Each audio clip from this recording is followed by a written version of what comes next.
Madam President, I rise today to say a few words about the two human beings who will be providing extraordinarily important testimony before the Senate Judiciary Committee tomorrow. Dr. Christine Blasey Ford and Judge Brett Kavanaugh, who will testify in that order. Two human beings. It feels a bit odd in this political setting to specify their humanity, but we need to.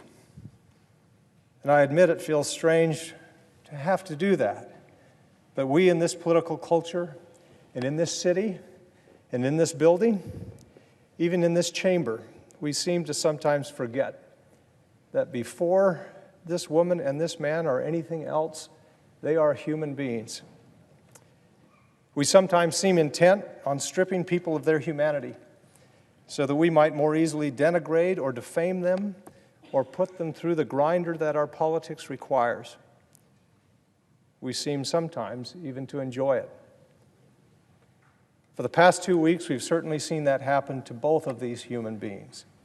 For whatever reason, because we think that we are right and they are wrong, because we think that our ideological struggle is more important than their humanity, because we are so practiced in dehumanizing people that we have also dehumanized ourselves.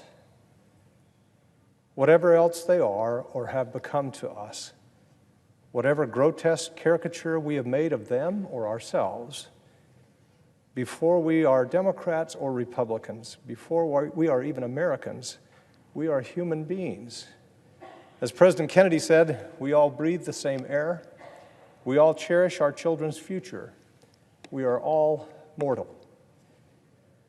And so these witnesses who will testify in a very important hearing tomorrow, these unwitting combatants in an undeclared war, these people are not props for us to make our political points, nor are they to be demolished like Anita Hill, as was said on conservative media the other night. Nor is one of them a proven sex criminal, as has been circulating on the left side of the internet. These are human beings with families and children, people who love them and people whom they love and live for, and each is suffering through a very ugly process that we have created. I will not review the unseemly process that brought us to this point, because that is for another time. And in any case, it didn't start with this particular nomination, but here we are. There was an earlier case 27 years ago from which you might have thought we would have learned something. But the past couple of weeks makes it clear that we haven't learned much at all. Consequently, there have been cries from both sides of these proceedings that each of the witnesses has fallen victim to character assassination. Now, both of these claims are absolutely correct. And so I will say to these witnesses, these human beings, we owe you both a sincere apology. An apology is inadequate, of course, but it's a start. We can't very well undo the damage that has been done. But we can govern our own behavior as we go through this painful hearing tomorrow and in the days afterwards. We must do that, lest we do even more damage. Some of the public comments about both of these witnesses have been vile. Not unrelated to these comments, each of these witnesses have reportedly been subject to death threats, and for that we should be ashamed. The toxic political culture that we have created has infected everything, and we've done little to stop it. In fact, we've only indulged it, fanned the flames, taken partisan advantage at every turn, deepened the ugly divisions that exist in our country. These past 2 years, we have tested the limits of how low we can go.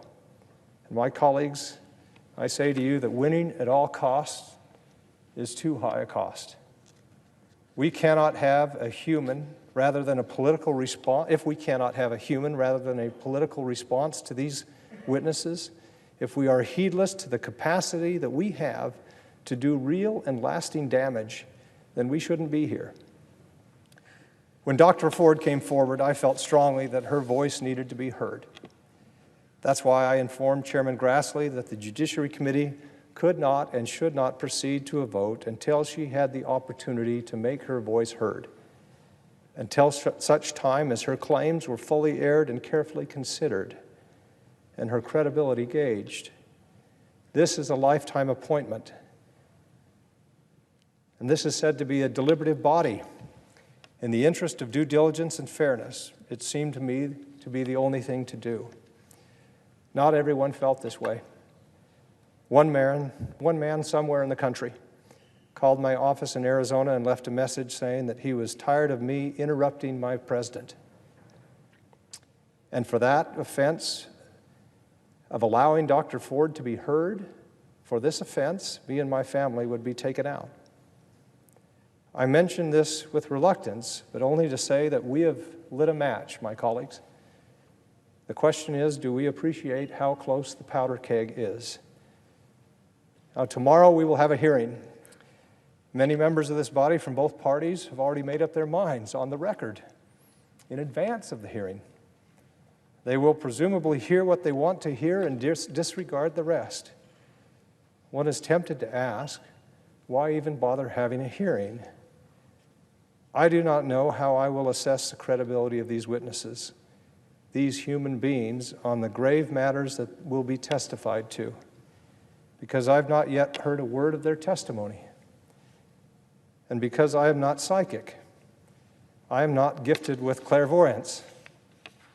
Given these limitations, I'll have to listen to the testimony before I make up my mind about the testimony. What I do know is that I don't believe that Dr. Ford is part of some vast conspiracy from start to finish to smear Judge Kavanaugh, as has been alleged by some on the right. And I do know that I do not believe that Judge Kavanaugh is some kind of serial sexual predator, as some have alleged on the left.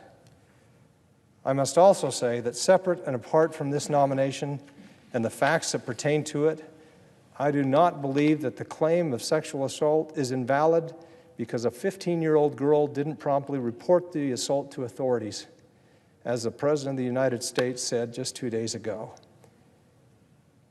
How uninformed and uncaring do we have to be to say things like that, much less believe them? Do we have any idea what kind of message that sends, especially to young women? How many times do we have to marginalize and ignore women before we learn that important lesson? And now, if I must say a word or two about the human beings, first on the Judiciary Committee, and then in the full Senate, who will have to weigh the testimony that we will hear tomorrow and to come to some kind of decision on this nomination. The Judiciary Committee is scheduled to vote on Judge Kavanaugh's nomination on Friday. I hope that tomorrow's hearing gives us some guidance on how we are to vote. But those of us on the committee have to be prepared for the possibility, indeed the likelihood, that there will be no definitive answers to the large questions before us. In legal terms, the outcome might not be dispositive. While we can only vote yes or no, I hope that we in this body will acknowledge that we don't have all the answers. We are imperfect humans. We will make imperfect decisions.